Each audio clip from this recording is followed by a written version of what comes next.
우리 사람은 나이가 점점 먹어갈수록 기억력이 약해집니다.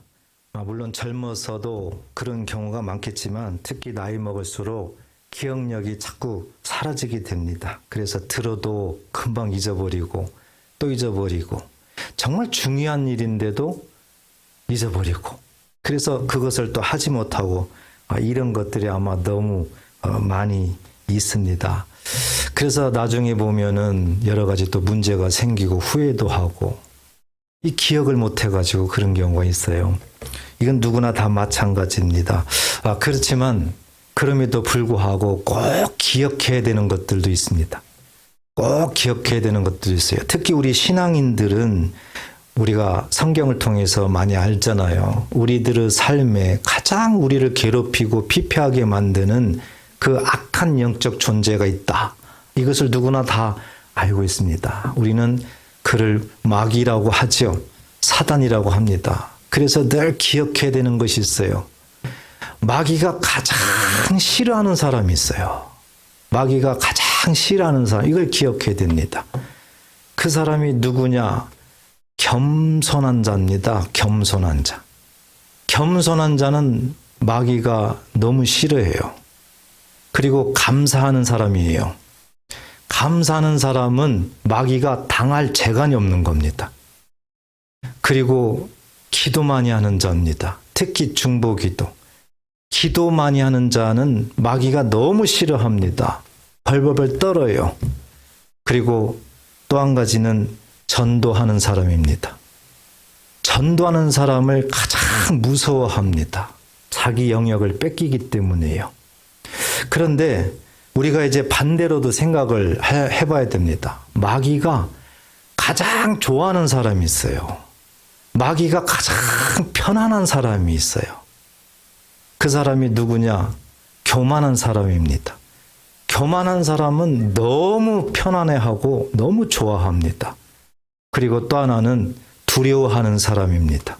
세상 일에 할 수만 있으면 두려워하는 사람들. 마귀가 너무 좋아합니다. 너무 찾아다녀요. 그리고 기도하지 않는 사람들, 특히 중보기도 하지 않는 사람들은 밥입니다. 너무 좋아해요. 그리고 마지막으로 전도하지 않는 사람들. 마귀가 그렇게 좋아합니다. 그래서 우리가 정말 잊지 말아야 되는 것은 이렇게 우리의 삶을 항상 괴롭히고 피폐하게 만들고 문제를 일으키고 그런 것을 해방하는 그런 영적인 존재, 원수 마귀에 대해서 우리는 절대 잊어서는 안 된다.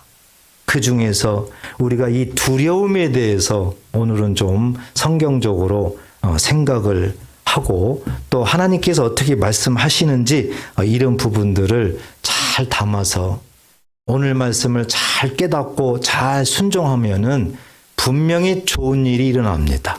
우리는 다른 거 전부 다 이렇게 뒤로 하고 기도만 열심히 한다고 해서 하나님께서 응답하시고 하나님께서 어떻게 하시겠다 어떤 그런 생각을 많이 하지만 그렇잖아요. 여러분 생각해 보세요.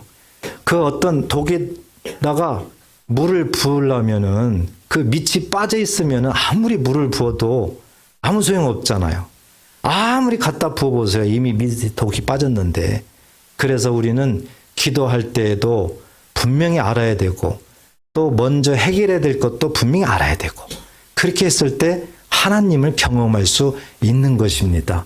그래서 오늘 말씀을 통해서 하나님께서 우리에게 주시는 그 메시지를 하나님의 음성으로 들으시고 꼭 순종하셔서 하나님이 우리에게 베풀어 주신 좋은 일을 경험하시기를 주의 이름으로 축복합니다. 오늘 우리가 읽었던 이 말씀을 앞뒤 전후로 이렇게 보면은 우리 예수님께서 제자들에게 이제 전도 여행을 보냅니다. 전도 여행. 전도 여행을 보낼 때 그냥 보내는 것이 아니라 귀신을 쫓아내고 병든 자를 고치고 약한 자를 고치는 권능을 주셔서 보내요. 그리고 예수님께서 아주 세밀하게 전도 가면은 어떻게 하라. 이 방법까지도 다 가르쳐줘요. 그러니까 전도의 원칙을 다 가르쳐주죠.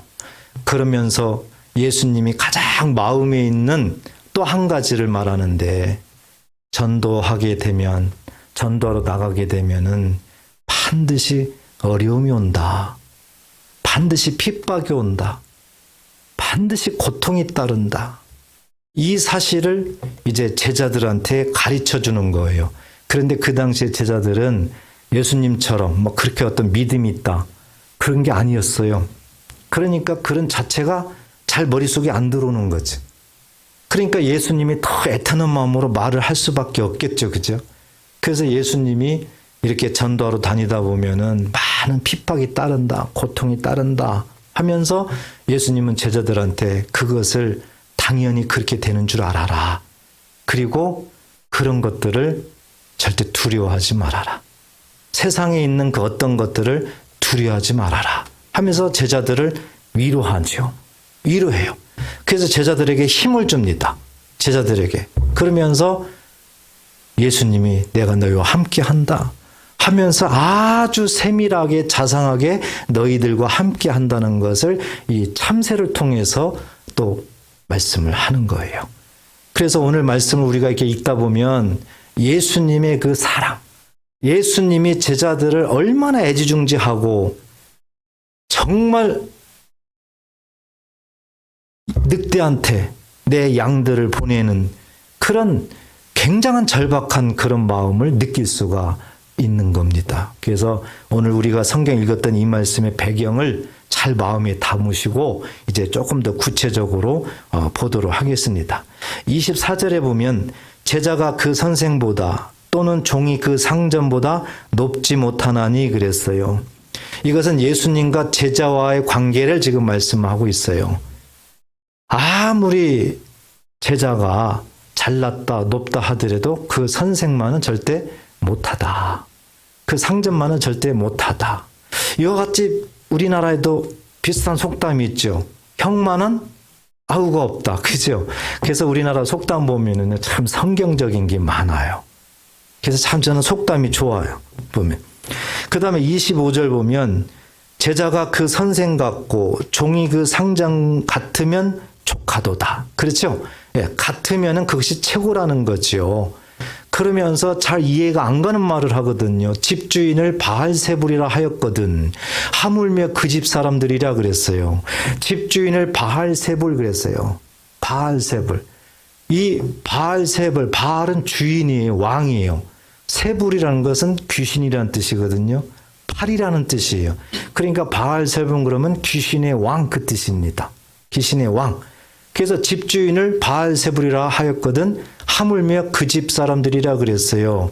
자, 이것이 무슨 말이냐? 마태복음 12장에 보면 우리 예수님께서 귀신 들린 자, 눈먼 자, 병을 고치지요. 이랬더니 바리새인들이 그 모습을 보고 저가 바알세불을 힘입어 쫓아내지 않으면 할 수 없는 일이다. 바알세불을 거기서 얘기를 합니다. 우리 예수님이 그 얘기를 하는 거예요. 그 얘기를. 그러니까 비록 그 말씀은 마태복음 12장에 있고 여기는 마태복음 10장에 있잖아요. 시간적으로 보면은 마태복음 12장 그 말씀이 더 우선이죠. 거기는 갈릴리 2차 전도 여행 때 하신 말씀이고 오늘 본문은 3차 전도 여행 때 말씀하신 거예요. 그러니까 예수님은 그 바리새인들이 예수님께 바알세불이라고 말한 것을 다 들은 거죠.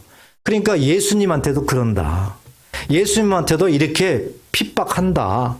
예수님한테도 이렇게 모든 것들을 어렵게 만든다 하면서 예수님을 집주인으로 표현을 하는 거고 그 집사람들이랴 그러면 제자들을 얘기하는 거예요.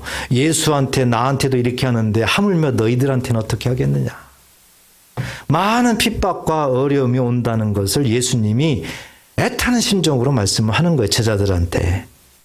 자, 26절 보니까 그런즉 그들을 두려워하지 말라 그랬습니다. 두려워하지 말라. 자, 오늘 본문을 읽다 보면 두려워하지 말라가 여러 번 나옵니다. 26절에도 그런즉 그들을 두려워하지 말라 이렇게 나오죠. 28절에도 보니까 두려워하지 말라 나오죠. 31절도 보니까 두려워하지 말라. 그래서 오늘 예수님께서 제자들에게 또 오늘날 우리들에게 가장 말씀하시고자 하는 그 키포인트는 두려워하지 말라. 그겁니다. 두려워하지 말라. 그럼 예수님이 말씀하는 그 두려워하지 말라는 뭐예요?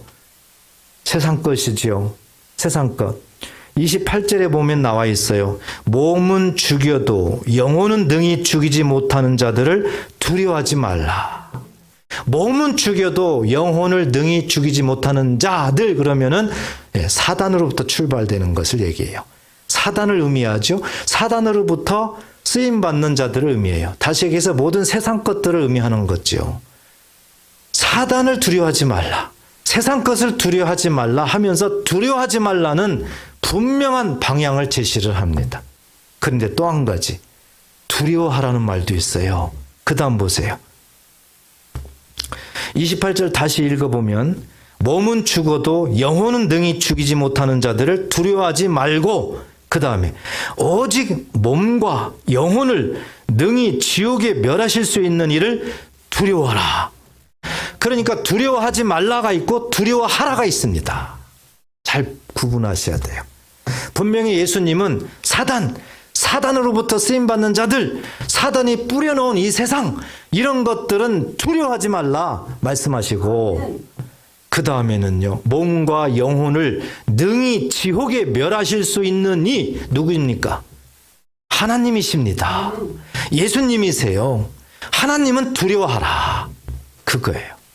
그래서 우리가 이것을 분명하게 갈라놓아야 돼요. 그냥 두려워하지 말라 그러니까 전부 뭉뚱그려가지고 그렇게 생각을 하고 그렇게 하면은 안 된다는 거죠. 그래서 오늘 우리가 이제 더 좁혀서 생각해야 되는 것은, 두려워하지 말라가 있고 두려워하라가 있구나. 이것을 우리가 마음속에 새기면서, 그러면 하나님께서 뭘 두려워하라고 하는가? 무엇을 두려워하라고 하는가? 두려워하지 말라는 분명히 이제 우리가 너무 많이 들어서 알고 있지요. 그런데 두려워해야 된다. 이게 있다는 거죠. 그러면 뭘 두려워해야 되는가? 이것을 우리가 본문을 통해서 한번 보겠습니다. 자, 29, 30절, 31절은 제가 서두에 설명을 드렸죠. 우리 예수님이 제자들을 전도여행 보낼 때에 두려워하지 말라 하면서 내가 너희들에게 세밀하게 지키고 보호하겠다 하면서 참새 2마리가 한 아사리온에 팔리지 않느냐. 이 아사리온이라는 그 화폐 단위예요. 근데 그 당시에 데나리온이라는 화폐 단위가 있는데 그 당시에 노동자가 하루 품삯이 1데나리온이에요. 그런데 이 아사리온이라는 이 단위는 그 데나리온의 16분의 1입니다. 그러니까 하찮은 거예요. 보잘것이 없어요. 그래서 참새 2마리, 흔한 참새, 그렇게 아주 아무 흔적도 없는 것처럼 그렇게 팔리는 그 참새 얘기하면서, 그러나 너희 아버지께서 허락하지 아니하시면 하나도 땅에 떨어지지 아니하니라. 그렇게 힘없는, 그렇게 약한, 그렇게 보잘것이 없는 그것조차도 하나님께서 허락하지 아니하면 절대 안 된다. 하나님께서 허락해야만 된다. 이것을 먼저 말씀을 하시죠. 그러면서 30절 보니까 너희에게는 머리털까지 다 세신 바 되었나니 그랬어요. 그러니까 하물며를 붙여보세요. 하물며 너희에게는 머리털까지 다 세신 바 되었나니. 예수님이 말씀하시고자 하는 의도는 머리털까지 세신다. 그러니까 머리털을 어떻게 세냐 도대체. 하나님은 능치 못함이 없네. 하나님은 전능하시네. 그렇죠. 맞죠. 그죠? 그런데 우리가 다른 쪽으로 잘 생각해야 됩니다. 참새를 말했죠. 참새. 근데 참새는 아사리온, 데나리온의 16분의 1, 아무 보잘것이 없는 것을 비유를 하고 있잖아요. 따라서 머리털은 우리들 몸에서 가장 위에 있지요. 어떻게 보면은 가장 보잘것이 없다. 이것을 의미하고 있는 거예요. 그러니까 하나님의 자녀들은 가장 보잘것이 없는데 부터라도 머리털까지 센다. 세밀하게 보호하시고 인도하신다. 그 뜻인 줄 믿으시기 바랍니다. 이렇게 하나님은 하나님의 자녀들을 그렇게 아무 구멍이 안 나도록 아주 세밀하게 보호하겠다. 지키시겠다. 이것이 하나님의 사랑인 줄 꼭 믿으시기 바랍니다. 야, 이렇게 말하면서 31절에 보니까 절대 두려워하지 말라. 너희는 많은 참새보다 귀하니라. 그러니까 두려워하지 말라는 것은 사단으로부터 뿌려진 이 세상이에요. 사단으로부터 뿌려진 모든 문화입니다. 세상적인 거예요. 이것은 절대 두려워하지 말라 하면서 아주 중요한 말씀을 하는데 바로 32절, 33절입니다. 자, 32절. 누구든지 사람 앞에서 나를 시인하면 나도 하늘에 계신 내 아버지 앞에서 그를 시인할 것이요 그랬어요.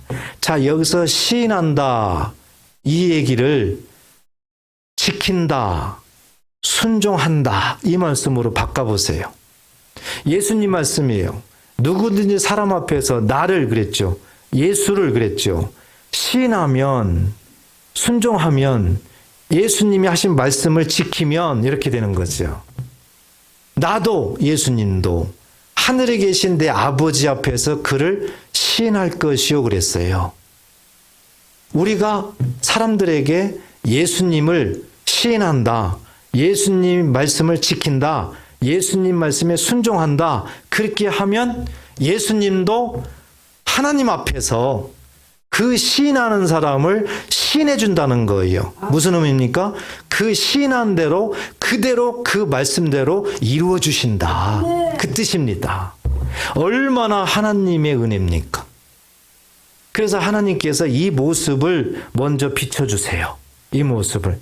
그러니까 두려워하지 말라. 그러니까 하나님만을 바라봐라. 하나님의 말씀을 따라가라 그거죠. 자, 그러면서 반대로도 얘기를 합니다. 33절 보세요. 누구든지 사람 앞에서 나를 부인하면 그랬습니다. 이건 이제 시인과 반대로 얘기하네요. 부인하면 그랬어요. 그럼 부인한다 얘기는 불순종한다, 지키지 않는다 그 뜻이지요. 누구든지 사람 앞에서 나를 예수를 부인하면, 순종하지 아니하면, 말씀대로 지키지 아니하면 그 뜻이죠. 나도 예수님도 하늘에 계신 내 아버지 앞에서 그를 부인하는 자를, 불순종하는 자를 부인하리라 그랬어요. 그러니까 외면한다는 거죠. 어떤 하나님의 은혜 이 자체가 그냥 닫아버린다는 겁니다. 자, 이렇게 32절, 33절을 말씀을 한 거죠. 그러면서 두려워하라, 두려워하지 말라 이 두 가지를 얘기했는데 31절은 이와 같은 사람은 두려워하지 말라 아무것도 두려워하지 말라. 이것이 이제 다 해결이 되는 건데 문제는 33절입니다. 누구든지 사람 앞에서 나를 부인하면 이렇게 사람들 앞에서 예수님을 부인하는 자 이런 사람들에게 하시는 말씀이 뭐냐? 영혼을 지옥까지 보내는 자 하나님을 두려워하라. 바로 하나님을 두려워하라는 말씀이 바로 33절에 해당되는 자들을 말하고 있는 거예요. 33절. 그래서 우리가 예수를 믿으면서 예수님이 하신 일들, 말씀들 이런 것들에 대해서 우리가 부인하게 되면, 불순종하게 되면은 심각한 문제가 오게 된다. 그러니까 하나님은 그럴 때는 꼭 두려워하라. 누구를요? 하나님을. 그 뜻입니다. 자, 그렇다면 역사적으로 성경적으로 이렇게 불순종할 때 하나님을 두려워하라 그렇게 말씀을 하는 거죠. 자, 그러면 불순종할 때가 과연 언제인지, 불순종하는 그 대표적인 모습이 뭔지를 우리가 성경을 역사적으로 살펴보면 구약 성경에서 바로 이스라엘 민족이에요. 이스라엘 민족이 하나님의 은혜 가운데 출애굽했잖아요. 그리고 홍해를 건너서 광야 생활하죠. 광야 생활. 홍해를 건너고 출애굽할 때 보세요. 얼마나 10가지 재앙으로 살아계신 하나님, 능력의 하나님, 전능의 하나님, 이스라엘 백성들은 하나도 해하지 아니하고 다 빠져나오는데 애굽은 장자로부터 막 죽는 겁니다. 얼마나 이스라엘 백성들이 통쾌하고 기쁘고 감사하고 막 충만하겠어요. 그래서 홍해까지도 막 건너요. 막 바다가 갈라지는 거예요. 이건 상상하지도 못하는, 이야, 우리 하나님 최고다. 정말 전능하시네. 얼마나 기뻤겠어요. 그런데 하나님이 이 인생들을 알기 때문에 가나안 땅으로 바로 못 안 들여보내고 어디로 보내요? 광야로 보내. 이 광야는요, 훈련 장소입니다. 훈련 장소. 예. 하나님 앞에 이 믿음을 키우기 위한 훈련 장소가 광야예요. 역시나 광야로 들어가니까 3일째부터 가다가 물이 없고 그러니까는 이제 원망하고 불평하고 막 이제 이것부터 되는 거예요. 여기서부터 출발을 되는 거예요. 그래서 시내산 아래에서 거의 1년 정도 있었는데 그때는 나름대로 이렇게 은혜가 충만했어요. 하나님이 막 계명도 주고 뭐하고 하니까. 그런데 하나님이 이제 시내산을 떠나게 해요. 시내 광야를 떠나서 바람 광야 이제 막 이렇게 다니게 만듭니다. 그러니까 행군하면서 또 얼마나 또 걸으려니까 힘들어요. 그때는 무슨 뭐 자동차가 있어요. 뭐가 있어요. 참 힘드네요. 한번 생각해 보세요. 장정만 60만 명. 그러니까 가족들 다 따지면 거의 250만 명 정도 된다고요. 이 사람들이 이 움직이려니까는 이게 보통 일이 아닌 겁니다. 그러니까 여기서 원망하고 저기서 불평하고 막 그러는 겁니다. 이 사람들이. 그리고 가다 보니까 또 어디에 머물러 있어도 이 먹을 것이 또 없네. 먹을 것이. 이야, 이 먹을 것은 지금이나 그때나 똑같은 것 같아요.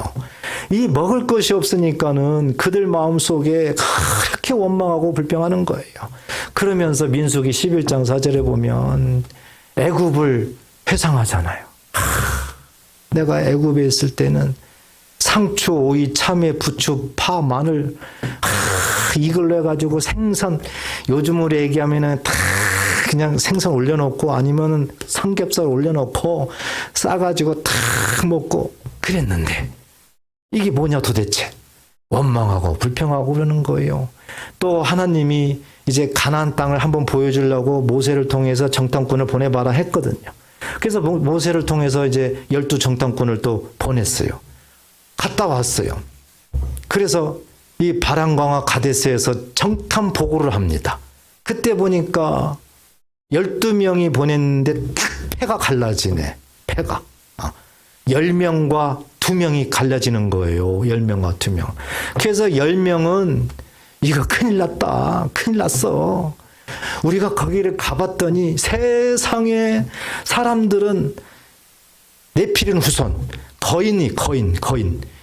이건 뭐 게임이 안 된다. 게임이 안 돼. 뭐 포도송이는 물론 엄청나게 크다 하면서 이건 이제 우리는 가면 죽는다 하고 정탐 보고할 때 엄청 부정적인 보고, 원망 불평이 섞인 보고를 하게 됩니다. 백성들이 이 말을 듣는 거예요. 여러분들이 한번 들었다고 생각해 보세요. 할렐루야, 아멘. 그러겠어요? 아니면은 큰일 났네 이거. 어떡하지? 그럼 우리 다 죽는 거 아니야? 그럼 우리 가족들 다 죽네? 여기서 송별식 해야 되나? 오만 생각 다 할 거 아니에요. 그러면서 왜 우리를 애굽에서 왜 건져내가지고 막 그럴 거 아닙니까? 자, 그 현장을 보세요. 민수기 14장 2절에 보면 이스라엘 자손이 다 모세와 아론을 원망하며 정탐 보고하고 있는 거예요. 온 회중이 그들에게 이르되 우리가 애굽 땅에서 죽었거나 이 광야에서 죽었으면 좋았을 것을 껄껄이 좋았을 껄껄껄 이렇게 얘기하는 거예요 지금. 그러면서 3절에 보니까 어찌하여 한 단어로 얘기하면 뭐예요? 왜? 왜? 이겠죠? 여호와께서도 아니에요. 구원자 하나님을 높이지도 않아요. 여호와가 우리를 그 땅으로, 그 땅이 어딥니까? 가나안 땅이죠. 그 땅으로 인도하여 칼에 쓰러지게 하려 하는가? 그거예요. 지금 이들이 있는 데는 가나안 땅이 아니죠. 광야죠, 광야. 우리 처자가 사로잡히리니 가족 걱정하죠. 애굽으로 돌아가는 것이 낫지 아니하랴? 그거예요. 얼마나 원망 불평이 섞여 있는 그런 언어로 또 감정으로 이 백성들이 말을 하고 있는가 우리가 알 수가 있어요. 바로 하나님을 불순종하는, 하나님께 불순종하는 아주 대표적인 그 모습이 원망 불평입니다. 성경 역사적으로 구약시대부터 지금까지 이 원망 불평이 하나님께 불순종하는 가장 대표적인 모습이에요. 그래서 이 원망 불평은 하나님을 불신하는 거고요. 민수기 14장 11절에 보면은 이스라엘 백성들이 그런 모습으로 하고 있는 것을 하나님은 언제까지 나를 멸시하겠느냐 그랬습니다. 멸시. 하나님이 굉장히 심각한 단어를 쓰죠. 멸시하겠느냐 하면서 언제까지 내가 너에게 보낸 표적을 믿지 않겠느냐. 원망 불평을 하나님은 이렇게 표현합니다. 그러면서 모세에게 말합니다. 내가 저들에게 다 전염병으로 다 죽이겠다. 그리고 모세 너로 다시 새 민족을, 큰 민족을 이루겠다. 이렇게 말하는 거죠. 어떤 의미예요? 원망 불평의 그 결과는 반드시 하나님이 대가를 지불하겠다. 그 의미입니다. 그래서 나중에 이스라엘 백성들 보니까 하나님 말씀대로 여호수아와 갈렙 빼고는 요단강을 건넜대요, 못 건넜대요? 못 건넜대요. 죽었대요, 살았대요? 다 죽었대요. 다 죽었대요. 여러분, 원망 불평이라는 것이 우리는 그냥 쉽게 말할 수도 있고 그냥 재밌을 수도 있어요. 자기의 성격에 따라서 감정대로 그냥 말할 수 있어요. 그런데 성경에 보니까 하나님이 우리에게 말씀하는 거 보니까 이것은 보통 심각한 것이 아니에요. 보통 심각한 것이 아니에요. 그러니까 우리가 이런 모습을 하면서 기도한다, 응답을 마음속에 고대한다, 허공에다가 찌르는 거하고 똑같아요. 절대 그렇지 않아요. 그래서 원망 불평, 이것은요 절대적으로 우리가 잘 생각해야 된다. 우리도 이런 부분을 예외로 빠져나갈 수는 없죠. 그런데요, 우리는 꼭 알아야 되는 겁니다. 예수님께서 왜 십자가에 죽으셨습니까? 세상죄, 요한복음 1장 29절에 세상죄를 지고 가는 하나님의 어린 양입니다. 이 세상죄라는 것은 세상에 있는 모든 죄입니다. 따라서 이스라엘 백성들이 광야에서 원망하고 불평하는 것도 하나님께서 죄로 보시기 때문에 그것도 세상죄에 포함되어 있는 거예요. 그러므로 예수님이 십자가의 죽음은 이 세상죄, 오늘 보니까 원망 불평도 예수님이 십자가에 짊어지시고 죽으심으로 그 대가를 지불하시고 우리를 해방시켜 주셨습니다. 믿으시기 바랍니다. 그래서 이 사실을 믿으면 해방됐다. 해방됐다. 로마서 6장 22절에 보니까 우리는 해방됐다는 거예요. 죄에서. 죄에서. 그래서 우리가 이 사실을 믿으면 예수 믿는 거고, 오늘 말씀대로 보면 예수를 믿으면 원망 불평이 이제는 나한테 있는 겁니까? 예수님께 올라가 있는 겁니까? 예. 다시 한번 묻겠습니다. 예수님이 내 모든 원망과 불평까지라도 십자가에 가지고 죽으시고 믿는 자들에게는 거기서 해방시켰다면 우리에게 있는 원망 불평은 지금 나한테 있어야 되는 겁니까? 주님께 있어야 되는 겁니까? 믿습니까? 그러니까 로마서 12장 19절을 보면 원수 갚는 게 누구한테 있다는 겁니까? 주께 싸우냐 하잖아요. 그래서 우리가 이 사실을 믿는 것이 예수 믿는 거고요. 이 사실을 믿는다면은 원망 불평은 나한테 멀어져야 되는 거예요. 그런데 한번 각자 생각해 보세요. 그렇게 돼 있나요? 가장 가까이에 있잖아요. 가장 그냥 툭 하면 다 건들 수 있는데 다 옆에 있잖아요. 원망 불평이. 그래서 우리가 이 부분을 생각하면서 이렇게 원망 불평하면은 하나님을 두려워해라. 하나님께서 말씀하는 겁니다.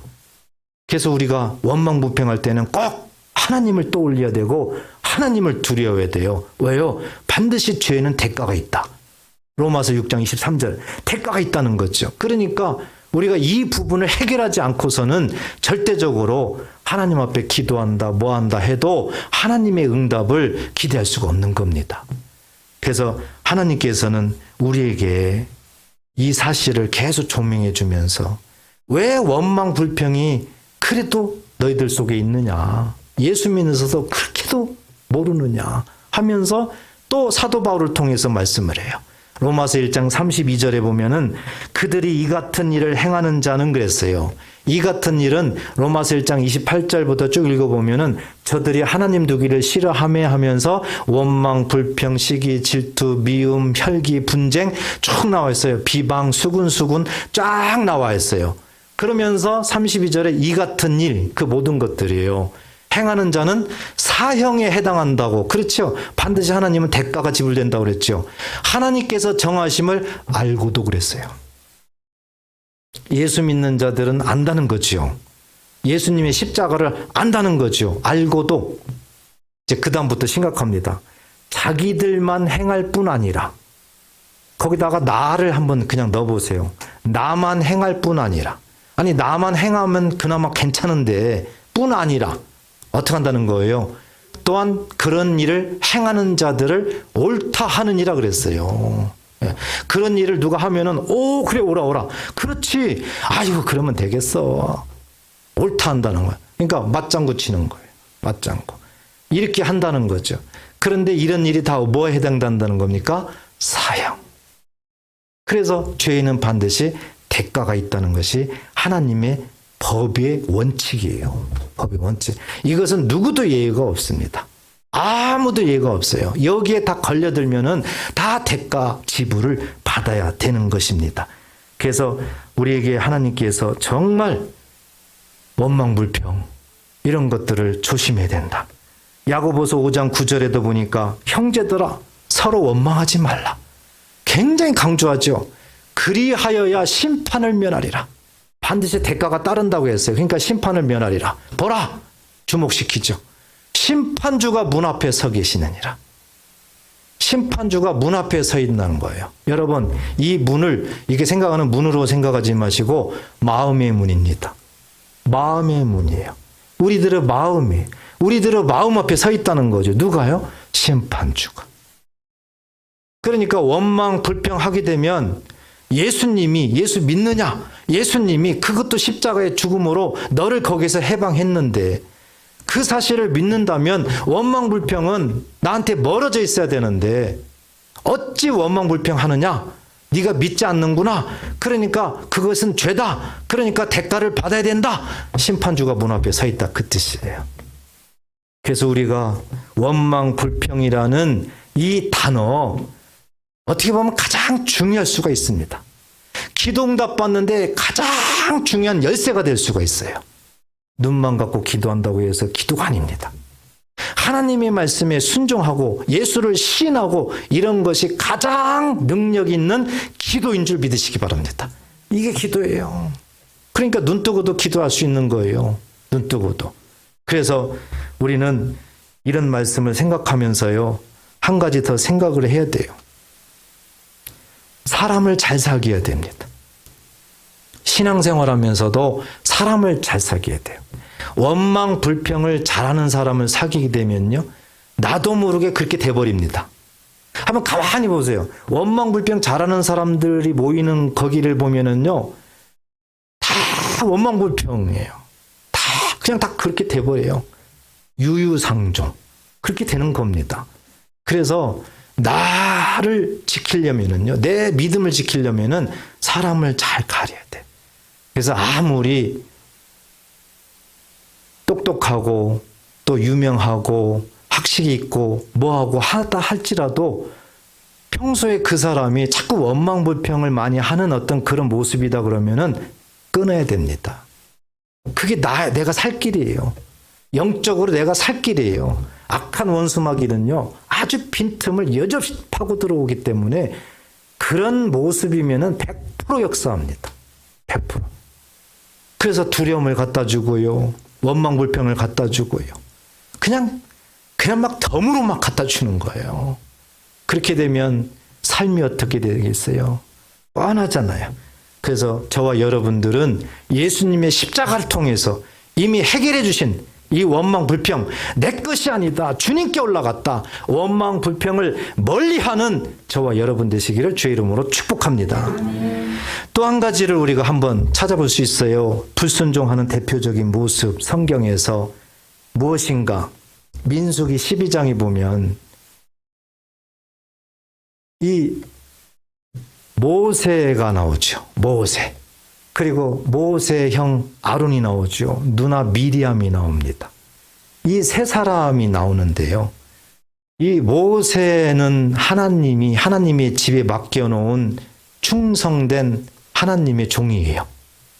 그리고 이 아론도 하나님이 세워놓은 아주 하나님의 사람, 요즘으로 얘기하면은 아주 교회의 지도자죠. 지도자 중에 지도자입니다. 그리고 미리암도 선지자로 맡겨놓으셨어요. 그러니까 교회의 아주 핵심 지도자다 이렇게 보면 됩니다. 그런데 이 미리암과 아론이 모세를 비방합니다. 모세가 결혼한 것 때문에 비방을 해요. 왜 이방 여자와 결혼했냐? 막 비방을 해요. 그러니까 그들은 알지도 못하는 거죠. 성경적으로 나중에 쭉 이렇게 창세기 25장을 보게 되면 모세는 잘못한 것이 없어요. 이방인하고 결혼한 것이 아닙니다. 아브라함의 후손과 결혼한 거거든요. 그런데 비방을 막 하거든요. 그러면서 막 판단을 하는 거예요. 너 잘못했다. 그러면서 하나님이 모세 너한테만 말씀했냐? 우리한테도 말씀했다. 해가지고 막 이제 판단도 하는 거죠. 이렇게 되니까 하나님이 그들을 다 모으잖아요. 해막으로 니네들 나와봐라. 하면서 미리암도 인정을 해줘요. 아론도 인정해줘요. 너희들은 선지자지 않느냐. 하면서 내가 말로 너희들한테 이렇게 말하지 않느냐. 하면서 또 모세도 설명을 해줘요. 모세는 그렇지 않다. 모세는 내가 직접 대면하는 자다. 내 온 집에 충성된 자다. 모세를 하나님이 세웠다. 모세한테 맡겼다. 모세 편을 들어줘요. 모세 편을. 그러면서 비방하지 마라. 비방하지 마라. 만약에 비방하면은 대가를 지불한다. 나중에 미리암 보니까 뭐가 됐습니까? 문둥병자가 됐어요. 자, 중요한 거예요. 이 비방하면. 비방. 그리고 판단하면 하나님 앞에 불순종하는 대표적인 모습이다. 만약에 우리가 비방한다, 판단한다, 그러면 하나님을 두려워하라 그겁니다. 언제 우리가 하나님을 두려워해야 될 건가? 내가 비방할 때, 내가 판단할 때. 그런데 민수기 12장에 보니까 이렇게 지도자들이 비방을 많이 하더라 그거예요. 성경적으로. 이것이 변치 않아요. 예수님 때도 보니까 유대인들, 특히 바리새인들, 서기관들, 종교 지도자들이죠. 얼마나 비방자라는지 몰라요. 그 비방하는 분이 누군가 봤더니 예수님을 향해서 그렇게 비방을 하는 거예요. 그렇게 비방하는 거예요. 그렇게 잣대를 재는 거예요. 판단하는 거예요. 네가 아들이냐, 하나님의 아들이냐 하면서 우리는 아브라함의 후손이야, 모세의 후손이야, 율법 너하고는 비교가 안 돼. 얼마나 이 교만한지요. 그래서 비방과 이 판단을 얼마나 예수님께 하는지 몰라요. 그런데 나중에 예수님 앞에 그들이 무슨 소리 들어요? 무슨 소리? 예, 마태복음 23장 33절 보니까 뱀들아, 독사의 새끼들아. 독사의 자식들아도 아니고 독사의 새끼들. 그래서 너희가 어찌 지옥의 판결을 면하겠느냐? 얼마나 엄청난 저주입니까? 반드시 대가를 받아요. 이 비방하고 판단하는 거 정말 우리는 조심해야 됩니다.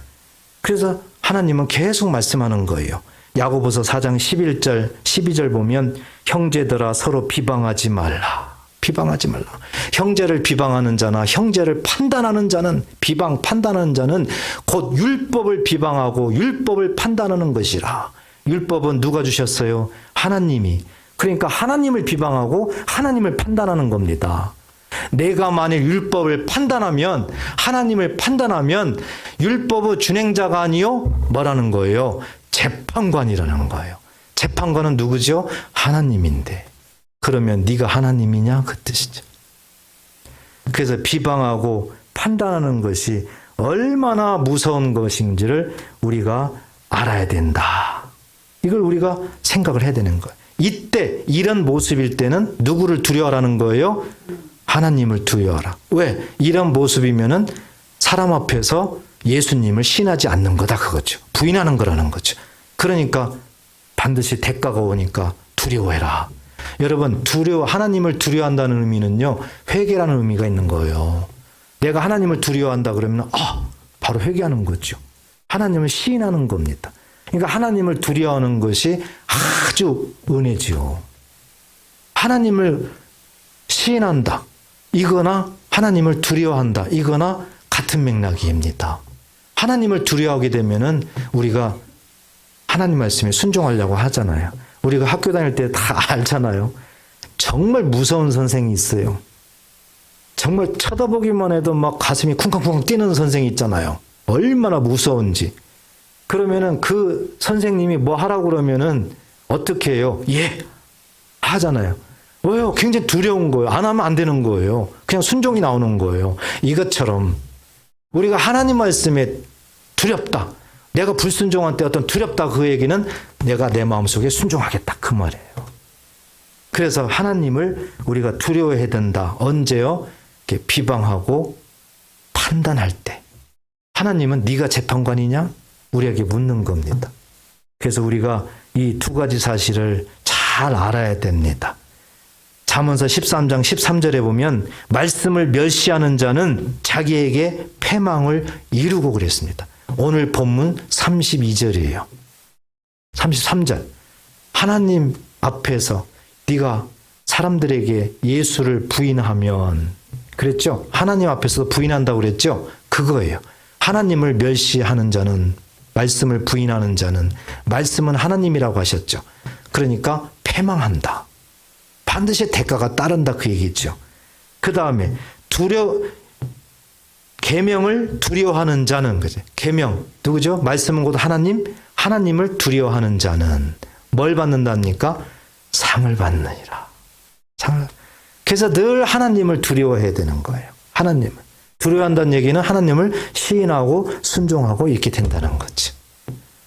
그래서 빌립보서 2장 12절에도 늘 두렵고 떨림으로 구원을 이루라. 늘 두렵고 떨림으로. 이 두려움이 하나님 앞에서는 큰 은혜입니다.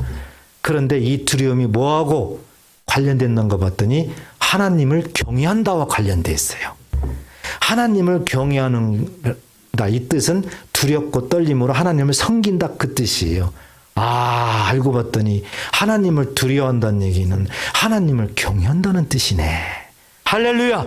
이 은혜가 있기를 축복합니다. 우리가 하나님 마음을, 하나님 말씀을 잘 깨달아야 됩니다. 오늘 말씀을 정리합니다. 어떤 사람들은 거꾸로 사는 사람들이 있어요. 거꾸로가 뭐예요? 마귀는 엄청 두려워해요. 세상 일은 엄청 두려워해요. 두려움에서 파생되는 게 뭡니까? 근심걱정이에요. 근심걱정, 염려, 불안, 이런 것이 두려움에서 출발을 하게 됩니다. 자, 엄청 세상 일은 걱정이에요. 그런데 하나님은 두려워하잖아. 하나님은. 그게 요즘 세상이에요. 얼마나 악을 저지르고 아무 하나님 없어요. 이게 말세의 징조예요.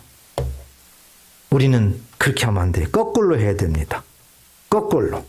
분명히 예수님을 통해서 이 마귀의 모든 것들은 다 정리하셨어요. 그리고 예수 믿는 자들에게는 뱀과 정갈을 밟으며 원수의 모든 능력을 제할 권능을 주셨느니라. 믿는 자들에게는 하나님의 자녀의 권세를 주셨느니라. 약속하시고 믿는 자들에게 이미 주셨어요. 그러니까 그것은 두려워하지 말라고요. 문제는 하나님 앞에 불순종하는 거 있느냐? 그거 두려워라는 거지요. 그거 회개하라는 거지요. 그렇지 않으면은 아무리 믿는 자도 대가가 지불된다는 거예요.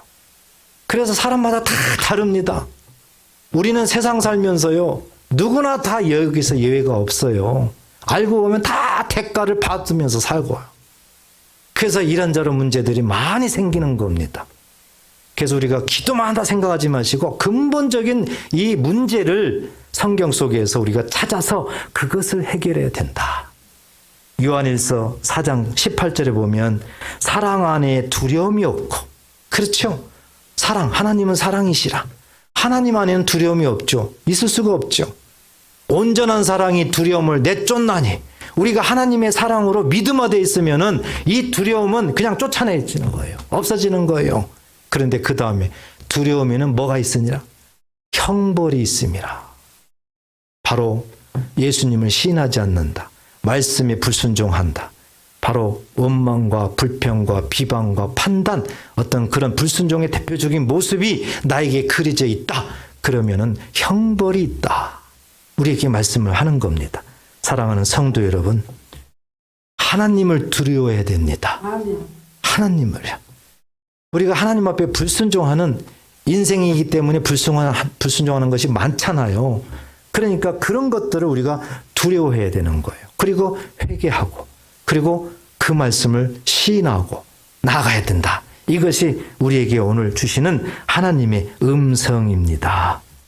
꼭 오늘 말씀 마음에 잘 새기시고 세상을 두려워하지 마시고 하나님을 두려워함으로 말미암아 날마다 하나님께서 우리에게 상 주심을 경험하고 누리며 하나님 앞에 신실하게 하나님의 자녀가 되시기를 주의 이름으로 축복합니다. 기도하겠습니다. 하나님 아버지,